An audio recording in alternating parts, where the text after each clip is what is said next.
Hey everyone, today we're going to take a look at the slice method. If you want a different string method, go ahead and check out my playlist that I've made.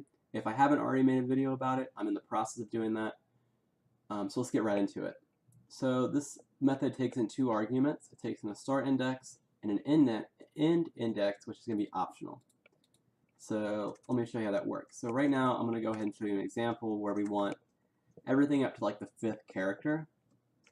So a good way of doing this would be we do string, which is the specified string I've already made. We're going to call the slice method on it, and we're going to start at index 0 and go up to index 5. And that's going to give us everything up to Q. Yep. Alright.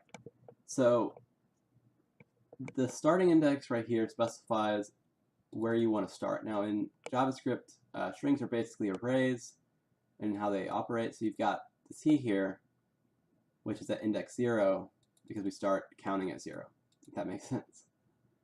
So if we were to change this to 1, it's going to start at the H. Yep. Okay.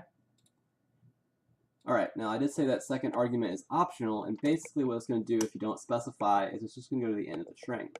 So if we were to start at the 5th index and go to the end, it'll start at the Q and put everything after it. So if you got, whatever that is. Alright.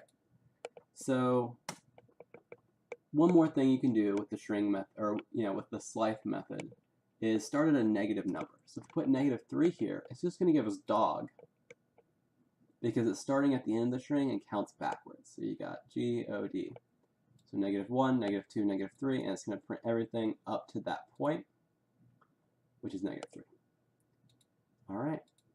Now, some people have a hard time wrapping their head around this, but this is not actually mutating the original string. Instead, what it's doing is it's just changing it locally here. So it's not impacting this at all. So I can kind of demonstrate that by just showing you if we log the original string below that. So we're not actually changing it. It's just going to print out the full string. Yep.